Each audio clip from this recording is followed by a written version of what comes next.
Hello friends. स्वागत है आपका हमारे अपने चैनल में। आज मैं आपको डोंट मूव मूवी जो 2024 में आई थी उसको एक्सप्लेन करूंगी।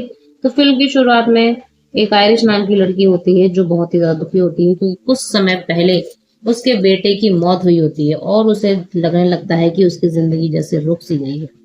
उसके दिमाग में अजीबोगरीब ख्याल आने लगते हैं। एक दिन अंधेरी रात में जब सो रहे होते हैं सभी, वो अपने पॉकेट में एक छोटी सी नाइफ डालती है और कार लेके निकल जाती है।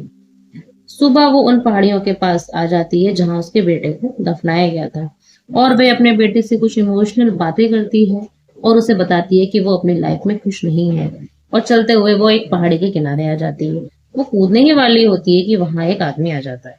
वो समझ जाता है कि आयरिस अपने आप को खत्म करने वाली है। वह उसको बचाने के लिए उसका माइंड चेंज करने की कोशिश करता है और उससे कुछ बातें करने लग जाता है। वो उसे बताता है कि मेरा नाम रिचर्ड है और वो उसे कहता है कि मैं तुम्हें रोकूंगा नहीं, बस मैं तुमसे मरने से पहले दो चार बातें करना चाहता हूँ। उसे एक लड़के की कहानी सुनने लग जाता है जो जिंदा दिल था, जो उसे हर कार और हर उस चीज में इंटरेस्ट था जो किसी जवान लड़के को होता है। और लेकिन फिर एक दिन जब वो अपनी फ्रेंड के साथ जा रहा था तो उसकी कार का एक्सीडेंट हो गया। वो तो बच गया लेकिन उसकी फ्रेंड मारी गई। इस सपने से उसको कई बार महीनों तक जकड़े रखा। लेकिन जब वो उससे वापस आया तो उसने रियलाइज किया कि उसने उसकी फैमिली जो उससे बहुत प्यार करती थी उसके ठीक होने का इंतजार कर रही थी। तब उसे एहसास हुआ अपनी लाइफ को रोक कर वो कितना गलत कर रहा है।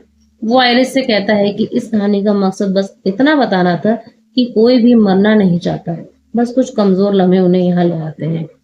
अब तुम चाहो तो मर सकती हो, मैं जा रहा हूँ। ये कहने के बाद वह चला गया। लेकिन उसकी बातें आयरिस पे असर कर गईं। उसने भी मरने का इरादा छोड़ दिया। वापस वो अपनी गाड़ी की तरफ मुड़ गई। यहाँ जाकर उसने देखा कि रिचर्ड ने उसकी गाड़ी बिल्कुल साथ ही पार्क की हुई थी, जिसकी वजह से वो अपनी गाड़ी का दरवाजा नहीं खोल पा रही थी। अब रिचर्ड अपनी गाड़ी से एक अम्ब्रेला लेते हुए उसके पास आया और उससे कहता है कि मैं तुम्हारी मदद करता हूँ। यहाँ खेल खोलने में आरिश को एक बात अजीब सी लगी कि वो इतनी धूप में अम्ब्रेला लेकर क्यों आया है। वो इस अम्ब्रेला से आइरिस के ऊपर हमला कर देता है और पता चलता है कि यह एक इलेक्ट्रिक अम्ब्रेला है, जिससे आइरिस को बुरी तरह शॉक लगा और वह वहीं पर बेहोश हो गई। उसे थोड़ा होश आया उससे जब वह इसको महसूस हुआ कि रिचर्ड उसने उसके हाथ पांव बांध रहा है, जिसके बाद उसे उठाकर गाड़ी में फेंक देता है। होश आने पर आयरिस रिचर्ड से बात नहीं करती बल्कि होशियारी दिखाते हुए अपनी स्मार्ट वॉच से अपने हस्बैंड को कॉल करने की कोशिश करती है। यह चीज रिचर्ड को पता चल जाती है और वह उससे जितनी भी कोशिश कर लो कोई सिग्नल नहीं, तुम अपने पति को मदद के लिए नहीं बुला सकती। अब इस आइडिया ने उसका काम नहीं किया। तब भी उसके दिमाग में दूसरा आइडिया आया। उसने रात में अपने पॉकेट में एक नाइफ रखी हुई थी। उसने चुपके से उसे निकाला और अपने हाथों की टाई को काटने की कोशिश करने लगी। इस दौरान आवाज भी हो सकती थी, तो इसी कंफ्यूजन से रिचर्ड की बातों में लगी रही। अपने हाथों को आजाद करवाते ही वह बिना वक्त जाया किए रिचर्ड के ऊपर हमला कर देती। उसके हमला करने से रिचर्ड की कार का बैलेंस खराब हो जाता है और उसकी कार टकरा जाती है और इस एक्सीडेंट में दोनों को बहुत चोट आती है। यहाँ पे भी रिचर्ड से बचना चाहती थी। वो फौरन सीट बेल्ट की हेल्प से रिचर्ड का गला दबाने की कोशिश करती है, लेकिन रिचर्ड अपने आप को बचा लेता है। आयरिस एक तीसरी मर्तबा उसके ऊपर फिर हमला करती है, जिसकी वजह से दोनों ही गाड़ी से टकराकर एक झटके से बाहर निकलते हैं। आयरिस ने रिचर्ड के ऊपर अब चाकू दाना हुआ था, तो रिचर्ड ने कहा कि मैं क्या तुम्हें बेवकूफ लगता हूँ? मैं इतने आराम से तुम्हारे सामने खड़ा हूँ। असल में मैंने तुम्हें एक इंजेक्शन लगा दिया है जिसकी वजह से मिनट के अंदर अंदर तुम्हारी बॉडी पैरालाइज हो जाएगी। चलना फिरना भागना तो तुम क्या बोल भी नहीं पाओगी, और इतने टाइम में जो तुम कुछ कर सकती हो कर लो। रिचर्ड की बातों ने उसे बहुत ज्यादा डरा दिया। वो जितना तेज हो सकती थी उतनी ही तेज से जंगल की तरफ भागती है। लेकिन भागते भागते सच में उसे फील होने लग जाता है कि उसके पाँव ने काम करना बंद कर दिया है। आहिस्ता आहिस्ता उसकी टांगें काम करना बंद कर देती हैं और वह चलने के लिए बजाय रेंगने लग जाती है। रिचर्ड अब भी उसे ढूंढता हुआ उसके करीब आ जाता है। उसे बचने के लिए एक पेड़ की छाल के नीचे छुप जाती है। एड़ियां चढ़ने लग जाती है। डर से उसकी चीख मार दी और ऐसे में रिचर्ड को उसका पता चल गया। अपने आप को रिचर्ड से बचाने के लिए वे किसी तरह से अपने आप को घसीटते हुए नदी के अंदर बहा लेती है। रिचर्ड दूर से आवाज लगाता है, यह तुम गलत कर रही हो, तुम तैर नहीं पाओगी, तुम डूब जाओगी। लेकिन आइरिस उसकी बातों को अनसुना कर देती है। वो सच में नहीं तैर पा रही थी। पानी के बहाव से वो झरने की तरफ दूसरे मिनट में पहुंच गई। यहाँ से किनारा पास था। उसने देखा कि उसके पास 1 मिनट था। पूरी बॉडी पैरालाइज होने में उसने पूरी ताकत लगाते हुए किनारे तक सामने आई। उसे एक फार्म दिखा। उसने पूरी कोशिश की उस फार्म तक पहुंचने की, लेकिन उससे पहले वे गिर गई। अब वे ना चल पा रही थी, ना हिल पा रही थी, बोल पा रही थी। जो उसके कंट्रोल में था सिर्फ आंख हिलाना। काफी देर तक पड़े रहने के बाद एक बूढ़ा आदमी जो उस फार्म में काम करता था उसे नोटिस कर लेता है। वो उससे पूछता है, क्या मैं तुम्हें क्या हुआ है? लेकिन आइरिस कोई जवाब नहीं दे पाती। अब डोल्ड मैन उससे छोटे छोटे सवाल करता है, जिस तरह, क्या तुम मुझे सुन पा रही हो? क्या तुम मुश्किल में हो? क्या तुम्हें मदद चाहिए? आरिश इन सवालों का जवाब अपनी आंखों से देती है। हाँ बोलने के लिए 1 मर्तबा पलक झपकाती है और ना बोलने के लिए 2 मर्तबा। इस तरह वो उसकी बातें समझते हुए उसकी मदद को तैयार हो जाता है और उसे एक ग्रास ट्रॉली में लिटाते हुए घर के अंदर ले जाता है। अभी वे घर आए थे कि अचानक उन दरवाजा बजने लगा। तभी आयरिस समझ गई कि वह रिचर्ड होगा। बार बार अपनी पलकें चिपकाकर ओल्ड मैन को बताने की कोशिश कर रही थी कि मुझ पर इस आदमी से खतरा है। लकीली ओल्ड मैन ने उसकी बात समझ ली और उसे सोफे के पीछे छुपा दिया। तब यहाँ दरवाजा खुला तो रिचर्ड ही सामने था, जो आते ही एक नया ड्रामा शुरू कर देता है। रोने लगता है इस ओल्ड मैन के सामने। वो बताता है कि मेरा बेटा मर गया है, जिसकी वजह से मेरी वाइफ सदमे में चली गई है। बॉडी पैरालाइज हो गई है, मैं उसे ढूंढ नहीं पा रहा। क्या कहीं ओल्ड मैन ने उसको कहीं देखा है? उसकी बातों में नहीं आया। मैंने उसे कहा कि तुम अपनी वाइफ को कॉल करके देख लो। रिचर्ड झूठ बोल देता है कि मेरा फोन रास्ते में कहीं गिर गया है। उसके ये मोटे झूठे आंसू देखकर ओल्ड मैन भी कहीं ना कहीं उसकी बातों में आने ही वाला था। लेकिन तभी उसकी पॉकेट में उसका फोन बज गया। यह ओल्ड मैन ने उसका झूठ पकड़ लिया।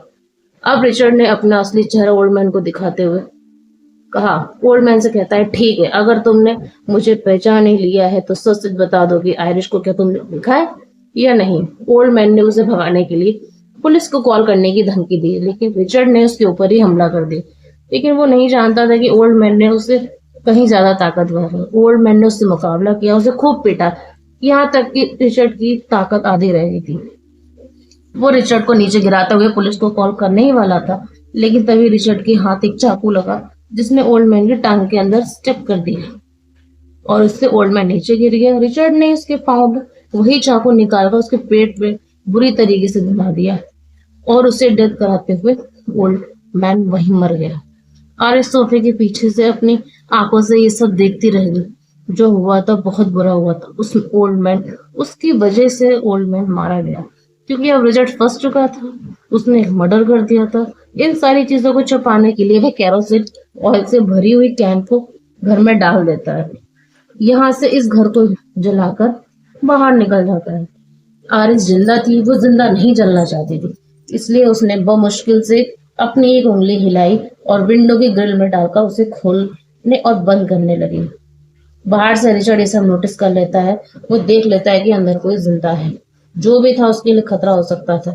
उसने वहां जाकर देखा, आइरिस ही थी। रिचर्ड ने उसे उठाकर अब एक ट्रक में लाद कर बिठा दिया था। यह ट्रक उस ओल्ड मैन का ही था। अपनी कार से तो ये बहुत लोग दूर ही छोड़ आए थे, तो यहाँ से जाने के लिए लोग ट्रक का ही इस्तेमाल करते थे। आयरिश खामोश थी, बोल नहीं सकती थी, वो केवल सुन सकती। रिचर्ड को उसकी बेटी की कॉल आती है तो उसे बताती है कि डैड, मैं आपको बहुत ज्यादा मिस कर रही हूँ, इसलिए मैं मॉम और आपके आने वाले पर वेट कर रही हूँ। रिचर्ड उसे कहता है कि नहीं, मेरा काम अभी खत्म नहीं हुआ, तुम लोग मेरे पास नहीं आ सकते। लेकिन अब उसकी बेटी बहुत ज्यादा जिद कर रही है और उसकी बात नहीं मानती है।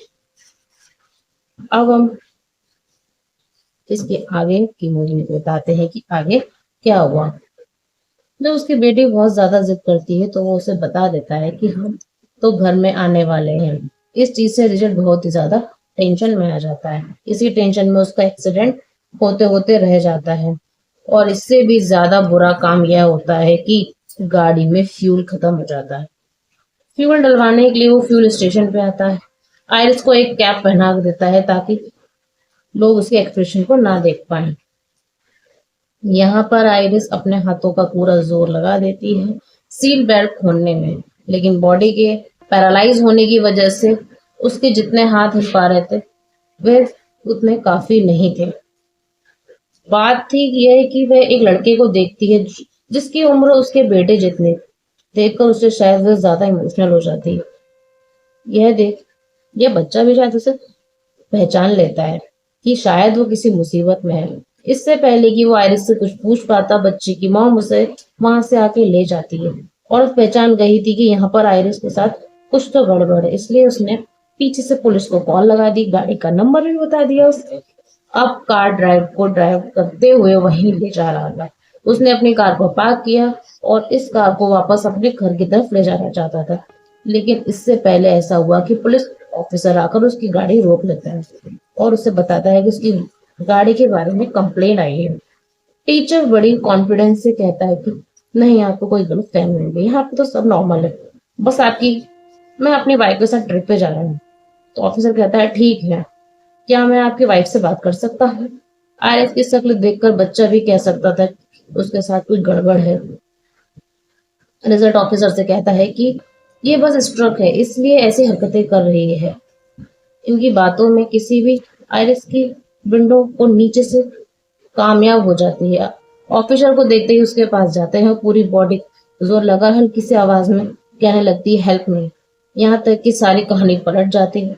पुलिस ऑफिसर को इंजेक्शन भी उस ट्रक पे मिल जाता है जिससे रिचर्ड आयरिस को पैरालाइज कर रहा था। उसे समझ में आ जाता है कि रिचर्ड ने आयरिस को किडनैप किया है। इससे पहले वो उसे रेस्क्यू कर लेता है। रिचर्ड को समझ आ जाता है कि गेम पलटने वाला है, इसलिए अपने आप को सेफ रखने के लिए उसी ओल्ड मैन की तरह पुलिस को भी मारना बेहतर समझता है। वह एक लोहे की बड़ी चीज उसके सर पे वार कर देता है। सिर्फ एक ही एंड में ऑफिसर का सारा काम तमाम कर दिया और वो मर गया। बाद में ऑफिसर को उठाकर अपनी कार में डालता है और उस कार को जला देता है, वैसे ही पहले की तरह। वह सारे सबूत मिटा देता है। अब आयरिस बिल्कुल हेल्पलेस हो चुकी थी। मदद की सारी उम्मीदें उसने छोड़ दी थी। जो भी करना था उसे खुद ही करना था। पैरालाइज का इफेक्ट भी अब उसकी बॉडी से कम होता जा रहा था। उसके अंदर बोलने की भी ताकत आ गई थी, इसलिए वो रिचर्ड से बातें शुरू करती है। वो जानबूझकर उसे इमोशनल करने की कोशिश करती है क्योंकि वो जान गई थी कि रिचर्ड की भी एक बेटी है। लेकिन जो इंसान किसी को मार सकता है, किसी को किडनैप कर सकता है, वो कैसे इमोशनल हो सकता है। अब रिचर्ड उसकी बातों में नहीं आया। वो आयरिस ने वो इंजेक्शन उठाया, उसे इंजेक्शन को अपने आप को बचाने के लिए रिचर्ड की टांग में स्टॉप कर दिया, लेकिन वह इंजेक्शन उसकी टांगों में इंजेक्ट नहीं कर पाती है। मेडिसिन रिचर्ड अंदर नहीं जाती है उसके। रिचर्ड हंसने लगता है और आयरिस को कहा कि बेचारी कितनी कमजोर होना, तुम मेरा कुछ नहीं बिगाड़ सकती।